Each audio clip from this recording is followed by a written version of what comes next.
Hi guys, how are you today? My name is Bailey Sarian, and today is Monday, which means it's Murder, Mystery, and Makeup Monday. Shana shana, shana shana, shana shana shana shana. What has my theme song turned into? At first it started off as a joke, and now it's just a hot mess. I blame you guys, encouraging me with my theme songs. Anyways, how are you guys today? I hope you are having a wonderful day so far. My name is Bailey Sarian. Oh, I said this already. My apologies. So, look, here's what happened. Yes, I actually already filmed today's video, but I hated it. I was editing it, and I was like, I hate this. Just some days I can't, like, everything doesn't come out smoothly. It comes out in, like, a mess, and it's such a nightmare to edit, and yeah, so I'm doing this again. I'm doing this over, and hopefully this is better. You'll never know, but I thought I would tell you anyways. If you are new here, hi. Every Monday, I sit down and I talk about a true crime story that's been heavy on my noggin, and I do my makeup at the same time. It's a good time. Kind of, yeah. If you're interested in true crime or you like makeup, I would highly suggest that you subscribe. I'm here for you every Monday, and Saturday too. I upload on Saturdays as well. Last week we talked about John List, remember? Terrible, terrible human being who didn't want to admit that he lost his job, so he just killed his whole family instead. All right, fuck that guy. So today I want to talk about Tim Mclean and this Greyhound bus situation. It's pretty awful, and it's so weird. So I guess I'll just shut up and let's get right into it. So Tim Mclean was born October 3rd, 1985. He grew up outside of Winnipeg, Canada, in a small town called Ely, Manitoba. And, you know, it's just one of those small towns where growing up, you really have to make up your own fun. That's small towns for you. You build like little mud huts and stuff. Did anyone build mud huts? That's what we did. So Tim's friends would say that he was very outgoing. He loved people. He was not shy at all. Like, if he got invited somewhere and he didn't know anybody in the room, he would be able to go up to anybody and just, like, make friends with them. I'm so envious of people like that.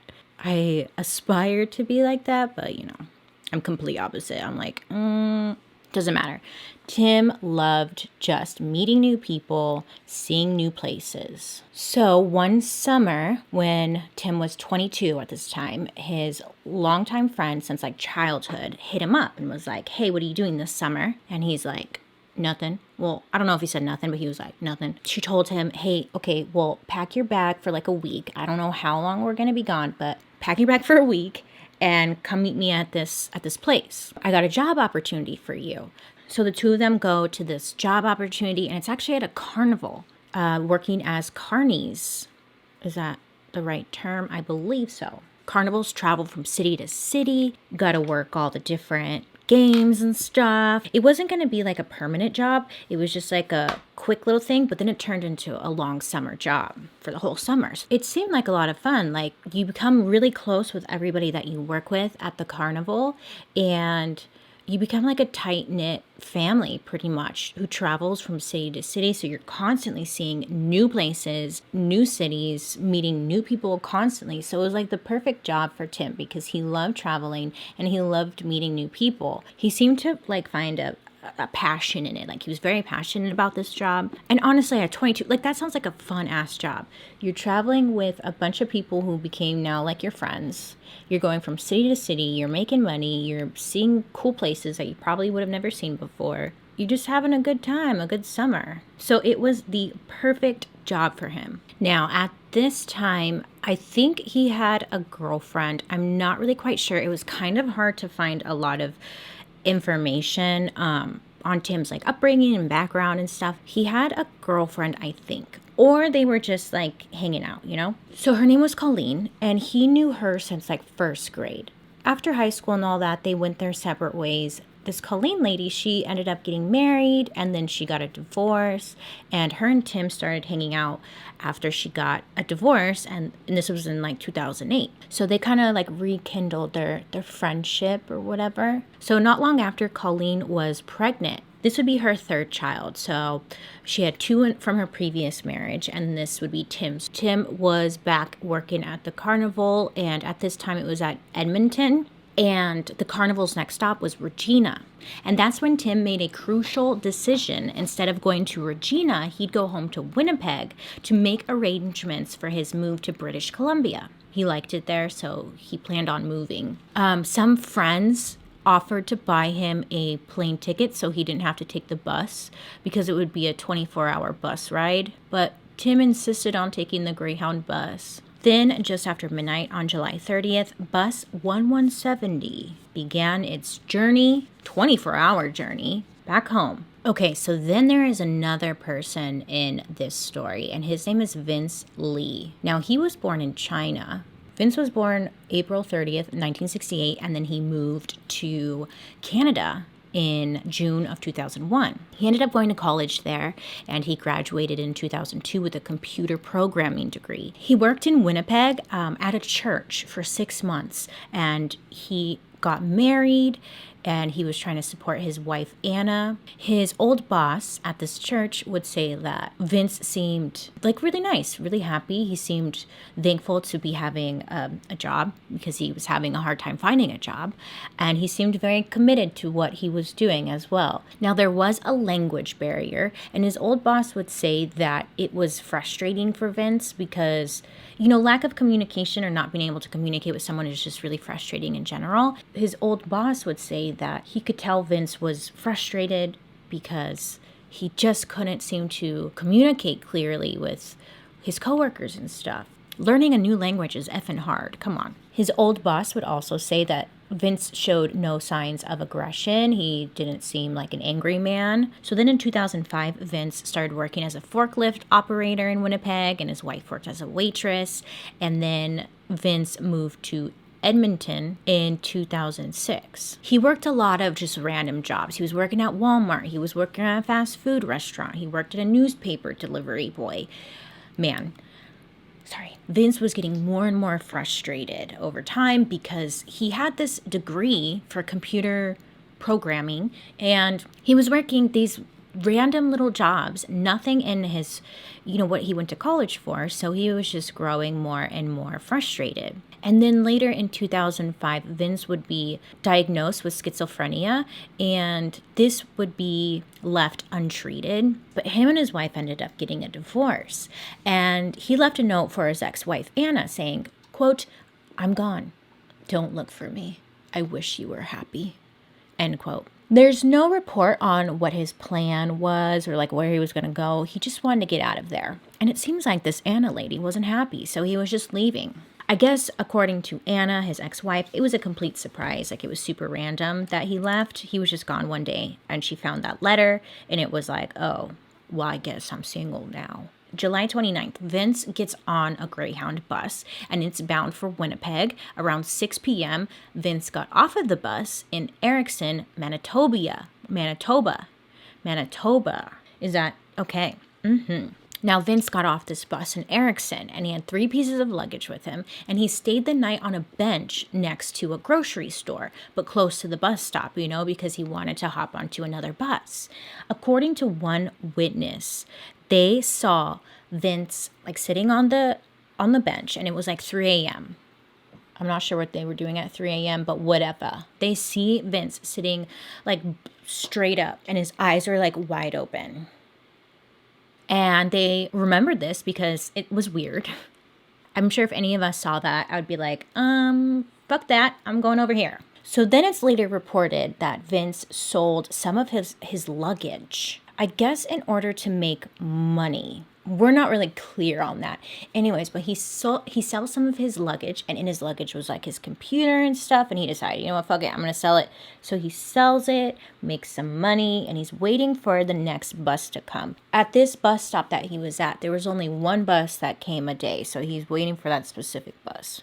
Now, finally, at 6:55 p.m., a bus pulls up to the bus stop. This is the same bus that Tim is on. Remember Tim? We just talked about him. I really hope you remember. So the bus pulls over. People get off so they can smoke their cigarettes or stretch their legs. And they pick up any new passengers. Vince, he hops on this bus. Now, Vince was like a tall man. He's in his 40s. He had a shaved head. He was wearing sunglasses. He seemed to just kind of mind his own business. This is according to people on the bus. So when Vince got onto the bus, originally he sat like in the front of the bus. Now, Tim was actually in the back of the bus, like the very, very back row. Not that that's bad or anything, but Tim was in the back. And when you're in the back of the bus, you're kind of like cornered into the back, if I say back one more time. Anyway, so Vince gets on the bus and he's in the very front. So a scheduled rest stop came up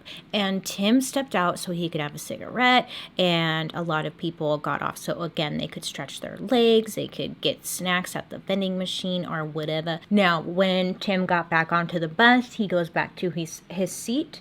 That's when Vince, he gets up from his seat and he goes to the back of the bus and sits next to the empty seat that's next to Tim. So Tim's like at a window seat, right? And then Vince is sitting next to him. There's people sitting in front of him. And then behind them is like a wall. So again, cornered. Now, witnesses say it didn't seem like Vince like knew Tim at all. But Tim was friendly.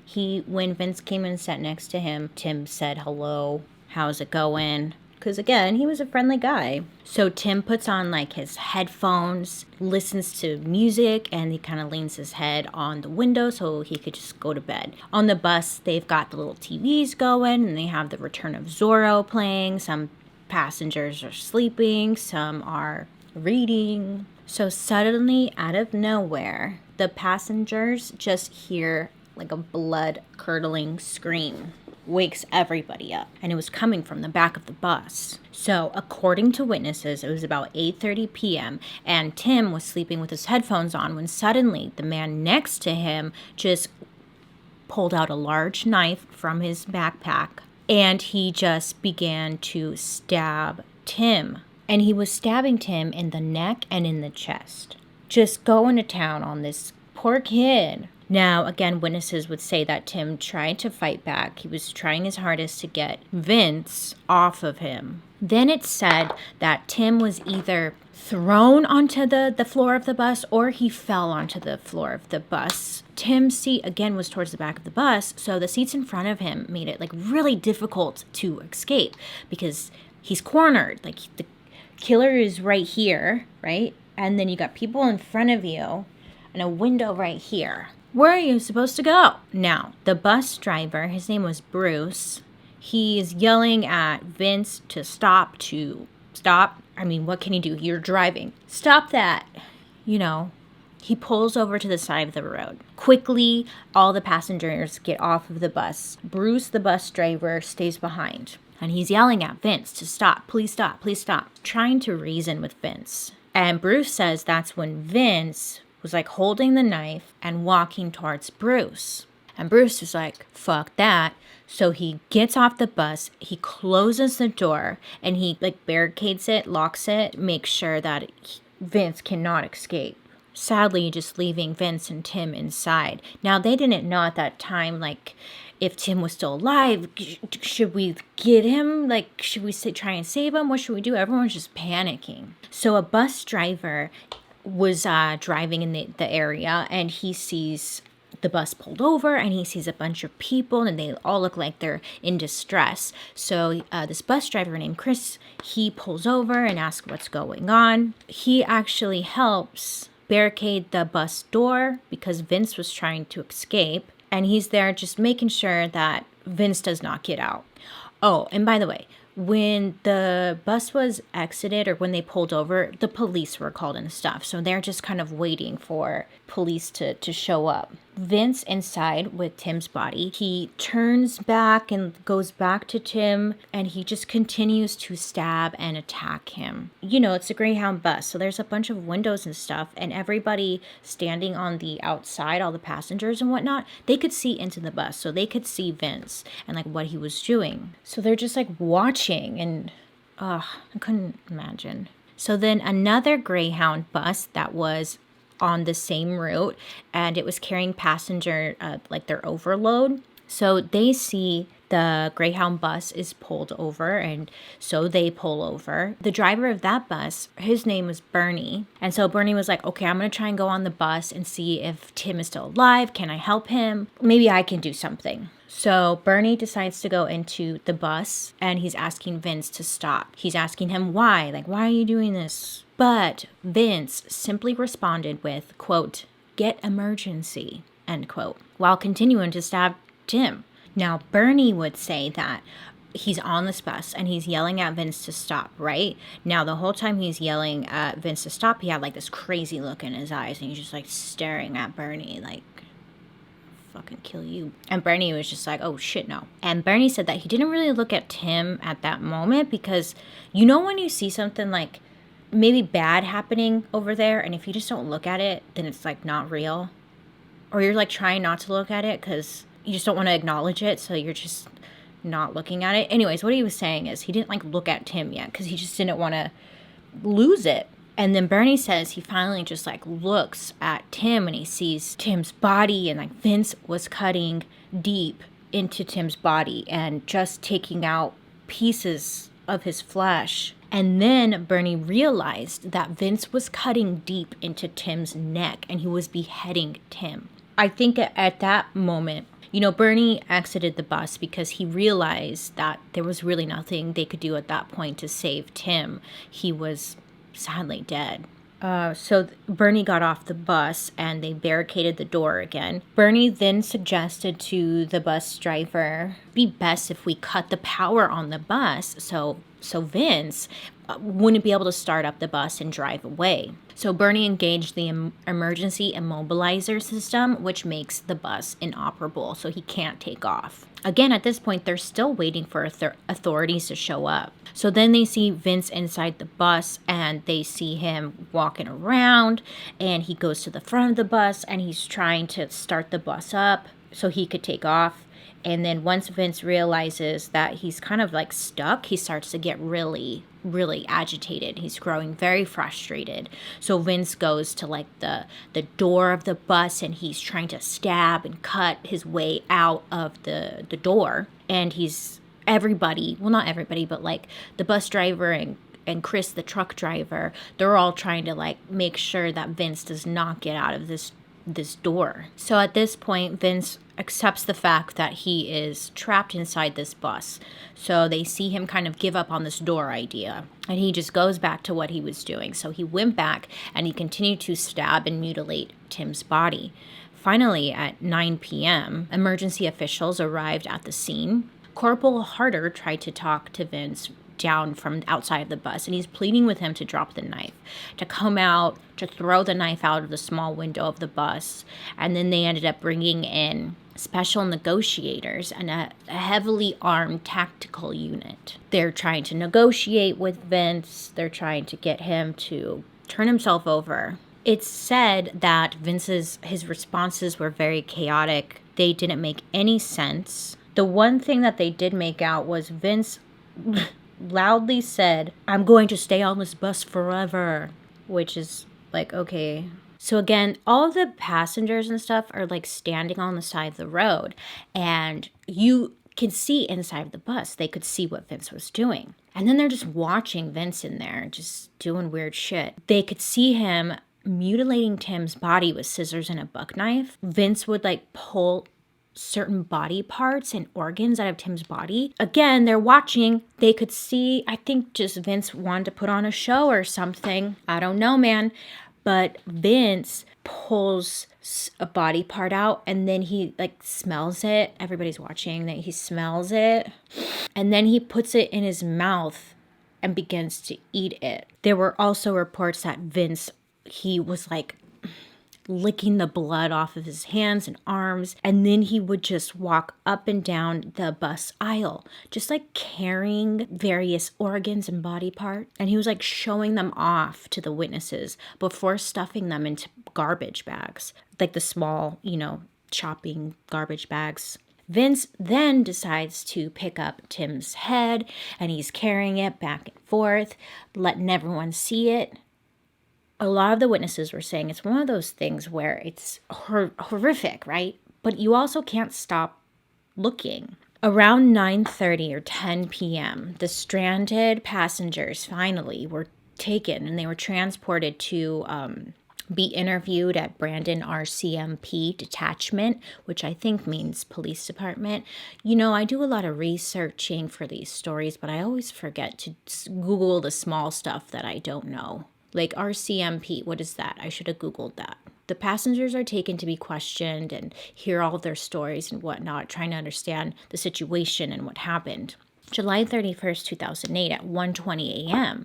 This is hours after the initial attack. Vince broke one of the back windows open on the bus and he threw out some belongings along with the knife and the scissors that he was using. Vince then decided to jump out of the window and he wasn't necessarily turning himself in. He was going to try and run for it. Great plan, Vince. But that didn't work out. He jumps out the windows. And then that's when Vince is like trying to resist arrest. He's trying to get away. And of course, like police use their little taser and they control the situation. The police were able to go onto the bus and they just see a horrific scene. They see that there are trash bags everywhere. And inside these trash bags were like parts of Tim's body. What he was doing with them. Oh, ow. Do not talk and do mascara. Jeez. So they go up to Tim's body and they see that his ear, his nose, his tongue, they were all missing from Tim's face. So they're like, where the fuck is that? They search Vince and they find in his pockets were Tim's ears, nose, and tongue. Don't know what he was going to do with that. And then sadly, Tim's eyes and part of his heart, they were never found or recovered. And they are assumed that Vince ate them. So then at 10 a.m., Greyhound representatives took other passengers to Walmart, I think it is, or it was like a small store. I kind of saw both. But they took some of the passengers to the store to replace the clothing that they're wearing because they had blood like on their shirts and whatnot. They let them get some items to replace the bloody clothes. And then they sent the passengers on another bus to head back to Winnipeg so they could go home. Vince, his trial was on March 3rd, 2009. Vince was pleading not criminally responsible. Now this means, not criminally responsible. So this means that he accepted the offense occurred. He's like, yeah, that shit happened, but I wasn't fully there mentally. So technically it wasn't me. So Vince would go on to say that he got on the bus, right? And he sat in the front. And then there were voices in his head that were telling him he was in danger. Vince said he sat next to Tim. Tim smiled at him and asked how he was doing. And Vince said he heard the voice of God telling him that he had to kill Tim or he would die immediately. This is the part that pisses off a lot of people. I mean, it pissed me off too, okay? So Vince was charged with 2nd-degree murder, but ended up being found not criminally responsible because he was diagnosed with schizophrenia and he failed to take his medications. So Vince was required to be held at a mental hospital, get the help that he needs, and then after a few years, he ended up being fully discharged. And this caused a lot of debate for obvious reasons. Some people, I want to say like 90% of people, believe that Vince should have been held accountable for the murder due to its brutality. And then others believe that he should be forgiven due to his mental illness. So really quick, like my own personal opinion, we talked about another case in Canada. Remember? What was her name? I'm drawing a blank. Rao?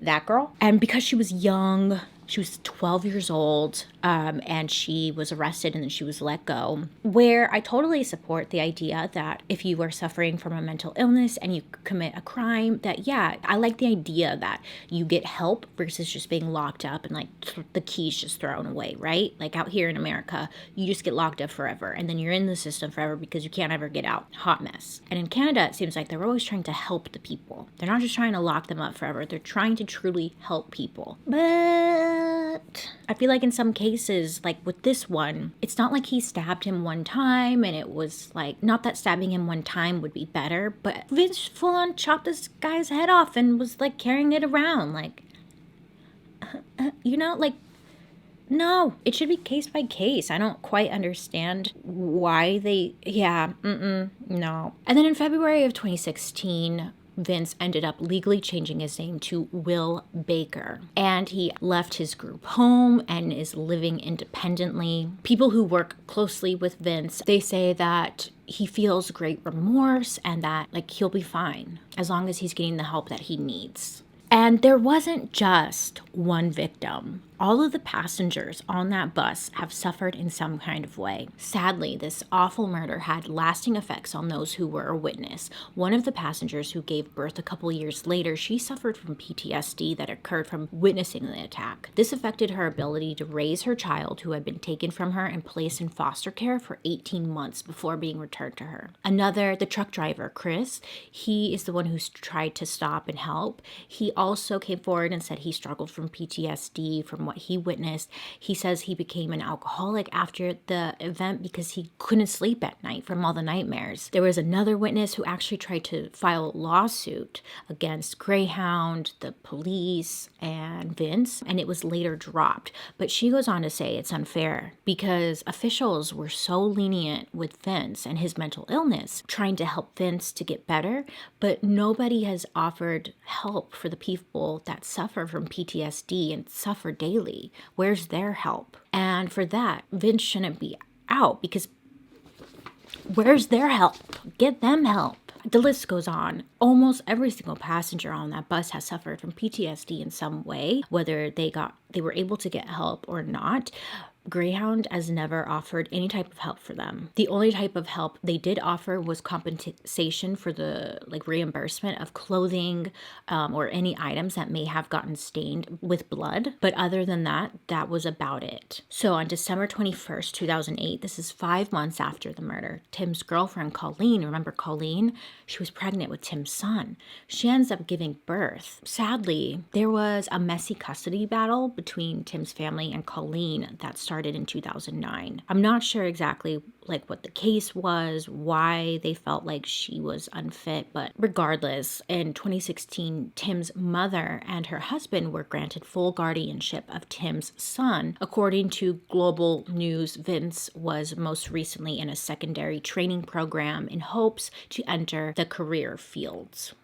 So that is the tragic story about Tim Mclean. He just got to walk free. The kind of horse shit is that? He wasn't getting help, and he needs help, and he should get that in prison. But he needs to be in prison, and he needs to be held accountable for what he did. He took a life. Whether you were there mentally or not, you still did it. He still did it. And it's truly unfortunate because all of the victims on that bus, Tim's family, they are carrying this heavy thing that happened to them. And knowing that the person responsible for this is out there living their life, changed their name, trying to get a career, fucked up. I'm not sure in Canada how the law works. Can somebody be retried for a case? Is that something that can happen? I'm not sure.